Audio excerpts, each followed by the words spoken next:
ভেবেছিল গোটা বিশ্ব আমেরিকা হয়তোবা চুপ করে থাকবে। যখন নিজের শরীরের উপরে আর কন্ট্রোল থাকে না, তখন অন্যের শরীরের দিকে হাত বাড়াতে শুরু করেছে এই আমেরিকার প্রেসিডেন্ট। কেন এই কথা বলছি? আমেরিকার বর্তমানে অর্থনৈতিক পরিকাঠামো, অর্থনৈতিক সাম্রাজ্য একদম ভঙ্গুর, যে কোনো মুহূর্তে ভেঙে পড়তে পারে। যখন আমেরিকার প্রায় 38 ট্রিলিয়ন ডলারেরও বেশি ঋণ বিশ্বব্যাংকে, সেখানে তার জিডিপি মাত্র 29 ট্রিলিয়ন ডলার। এই জায়গায় দাঁড়িয়ে আমেরিকায় একটার পর একটা দেশের পিছনে এমন করে লেগে আছে। একটু আগে যে কথা বলছিলাম, যে নিজের শরীরই চলে না, অন্যের শরীরের খোঁজ নিতে যায়। অর্থাৎ নিজের দেশের ঋণে জর্জরিত, সেখানকার প্রচুর মানুষ ভিক্ষাবৃত্তি করে জীবনযাপন করছে, আর একটার পর একটা দেশে স্যানশন, ট্যারিফ, সরাসরি যুদ্ধ, পক্ষান্তরে কাউকে যুদ্ধে লেলিয়ে দেওয়া, কখনো স্বাধীন দেশের স্বাধীন প্রেসিডেন্টকে তুলে নিয়ে এসে নিজের দেশে বন্দি করে রাখা, ঠিক যেন কি সাম্রাজ্য চলছে, হিটলারি কায়দায়, হিটলারি সাম্রাজ্য চলছে। যখন যাকে যা ইচ্ছা করে তখন তাকে সেই অবস্থায় নিয়ে আসতে চাই, সেই অবস্থায় নিয়ে এসে দেশের মধ্যে একটা বিশৃঙ্খলা সৃষ্টি করতে চাই ডোনাল্ড ট্রাম্প। এই মুহূর্তে যারা এই বিশ্ব জিওপলিটিক্স নিয়ে ভিডিও দেখেন, ভিডিও করেন, বা ভিডিও একটু শোনার চেষ্টা করেন গোটা পৃথিবীর ভূ রাজনীতি সম্পর্কে, এই মুহূর্তে জানলে আপনারা অবাক হয়ে যাবেন। মার্কিন নৌবাহিনীর ৫ম বিমানতরী ইউএসএস ইরানের দিকে দ্রুত গতিতে ধাবিত হচ্ছে, যেটা যে কোনো মুহূর্তেই এই রণতরী আছড়ে পড়তে পারে ইরানের উপরে। আর এই রণতরীতে কি নেই? বিশ্বমাপের, বিশ্বমানের সাবমেরিন থেকে শুরু করে এখানে আছে মিসাইল, আছে প্রায় ৯০টি যুদ্ধ জাহাজ। এই রণতরীতে আছে প্রায় ৫,০০০-এরও বেশি জনসংখ্যার পদাতিক, যেরকম সেনাবাহিনী। একদম বিষধর সাপ যেমন একটা মানুষকে খোবলে সেখানেই শেষ করে দিতে চায়, এই ইউএসএস রণতরী যেভাবে সুসজ্জিত যুদ্ধ জাহাজ যেভাবে এগিয়ে যাচ্ছে ইরানের দিকে, যে কোনো মুহূর্তেই ইরানের ভূমিতে আছড়ে পড়তে পারে এই রণতরীর যুদ্ধ, যেখানে ৯০টি যুদ্ধ জাহাজ রয়েছে, ৯০টিরও বেশি। যাই হোক, এমন পরিস্থিতিতে শুধুমাত্র ইরান যে চুপ করে বসে আছে তা নয়, ইরানকে ঘিরে পাল্টা ফন্দি আটছে আমেরিকা, আর আমেরিকাকে ঘিরে পাল্টা ফন্দি আটছে ইরান। ইরানের প্রতিরক্ষা বাহিনীর IRGC বলেছেন, আমরা রীতিমতো টিগার হাত রেখে বসে আছি। অর্থাৎ আপনারা জানেন প্রত্যেকটা পিস্তুলের টিগার থাকে, প্রত্যেকটা পিস্তুলে যেরকম টিগার থাকে, সেই টিগারে হাত দিয়ে টান দিলেই সেখান থেকে গুলি ছুটে চলে যায়। অনুরূপভাবে বোঝাতে গিয়ে IRGCর প্রধান, যিনি মোহাম্মদ জাভেদ, তিনি বলেছেন যে আমরা এমনভাবে প্রস্তুত আছি শুধুমাত্র টিগার টানার অপেক্ষায়, অর্থাৎ টিগারে হাত রেখে বসে আছে, ইরানের উপরে হামলা করার অপেক্ষায় বসে আছি। আমরা সর্বপ্রথম হামলা করব না, যদি আমেরিকা হামলা করে পাল্টা হামলার এমন ভূমিকা নেবে যেখানে বিশ্বযুদ্ধের আঙিনায় গোটা বিশ্ব জড়িয়ে যাবে এর সঙ্গে। এমনই হুঙ্কার দিয়ে বসে রেখেছে এই মোহাম্মদ জাভেদ।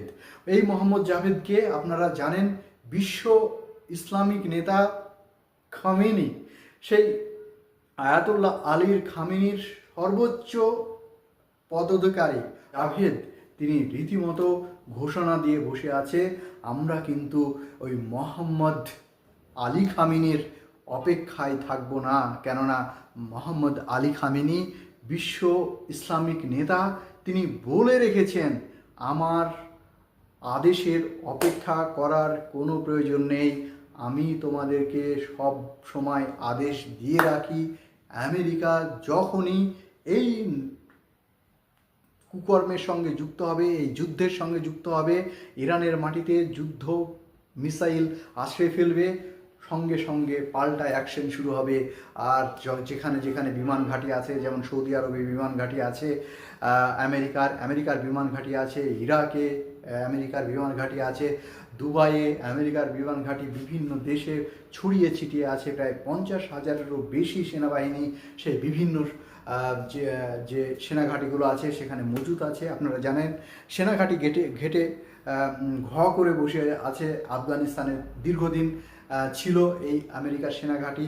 আমেরিকার সেনাবাহিনী রাতারাতি আফগানিস্তান ছেড়ে পালিয়ে এসেছে। আপনারা জানেন এই মুহূর্তে সেই রকমভাবে সাপোর্ট করছে না সৌদি আরব। সৌদি আরব সরাসরি বলে রেখেছে আমরা কোনোভাবেই সৌদি আরবের আকাশসীমা ব্যবহার করে ইরানকে অ্যাটাক করতে দেব না। যার ফলে ইরানকে অ্যাটাক করার জন্য বিশাল রণতরী নিয়ে যে আমেরিকার যে যুদ্ধ নৌবাহিনী ইউএসএস দুরন্ত গতিতে ছুটে চলেছে, যার 5G মডেল সম্পূর্ণ ভাসমান একটি রণতরী। সেখানে কি নেই? সেখানে 5,000 যেমন সেনাবাহিনী আছে, সেখানে আছে 90টিরও বেশি অত্যাধুনিক যুদ্ধ জাহাজ, সেখানে আছে মিসাইল, সেখানে আছে অত্যাধুনিক মাপের ড্রোন। সেখানে এই রকম একটা যুদ্ধ রণতরী সাজিয়ে ছুটন্ত ঘোড়ার মতো ছুটে চলেছে এই রণতরী। যে কোনো মুহূর্তে ইরানকে টুকরো টুকরো করে দিতে পারে আমেরিকা। আর আমেরিকা এই ভুলটা করলে সরাসরি বিশ্বযুদ্ধ লেগে যাওয়ার সম্ভাবনা অনেক অংশেই অনেক বিশেষজ্ঞ মহল মনে করছে। এই বিধ্বংসী ইতিহাস উপহার দেওয়ার জন্য প্রস্তুত আছে ইরান।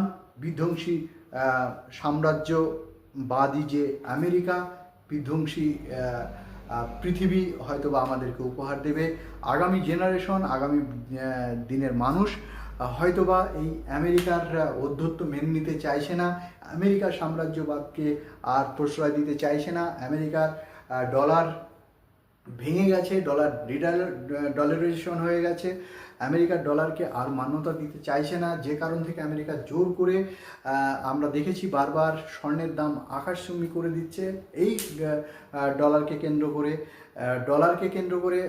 আমরা দেখেছি মাদুরার মতো একজন স্বাধীন দেশের স্বাধীন প্রেসিডেন্টকে তুলে নিয়ে এসেছে এই ডোনাল্ড ট্রাম্প। তিনি নিজে বিবৃতি দিয়েছেন যে ইরানের উদ্দেশ্যে আমাদের একটা যুদ্ধ রণতরী ছেড়েছি, সেটা নিশ্চয়ই আগামী দিনে কি ঘটছে, কি ঘটাতে চলেছে এই রণতরী, নিশ্চয়ই বিশ্ব রাজনীতি চোখ পেতে বসে আছে, ওত পেতে বসে আছে। কি ঘটনা হয়, কি ঘটনা ঘটতে চলেছে, এটা খোদ ডোনাল্ড ট্রাম্প বিবৃতি দিয়েছেন। একবার ভাবতে পারছেন, একটা নির্লজ্জ বেহায়া ডোনাল্ড ট্রাম্প একটা আমেরিকার মতো বিশ্ব সাম্রাজ্যবাদ, যে সাম্রাজ্যবাদের ছোঁয়ায় গোটা পৃথিবী আজকে ইকোনমির দিক থেকে, অর্থনীতির দিক থেকে পরিষ্কারভাবে ভেঙে পড়ছে। এই গোটা পৃথিবীর অর্থব্যবস্থা এমন সংকটময় অবস্থায় পৌঁছে যাচ্ছে যেখানে দ্বিতীয় বিশ্বযুদ্ধের মতো পরিস্থিতিতেও গোটা বিশ্বে এইরকম অর্থনৈতিক পরিস্থিতি হয়নি।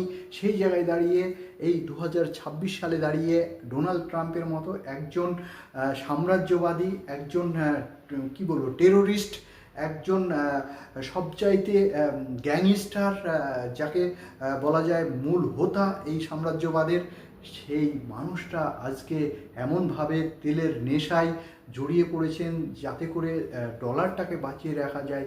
সেই কারণ থেকে তিনি ছুটে বেড়াচ্ছেন এক প্রান্ত থেকে এক প্রান্ত। কখনো ইসরায়েলের সঙ্গে বলছে যে তুমি থামো, আমি গাজাকে শান্ত করে দিচ্ছি, কখনো বলছে ইউক্রেনকে যুদ্ধ চালিয়ে যাও রাশিয়ার সঙ্গে, কখনো বা ইরানকে আমি দেখে নিচ্ছি, বুঝে নেব। এইরকম একটা পরিস্থিতি করছে একটা পাগলা, একটা সবচাইতে গোটা পৃথিবীর সবচাইতে খারাপ মানুষ যদি কেউ থেকে থাকে সেটা হচ্ছে এই ডোনাল্ড ট্রাম্প।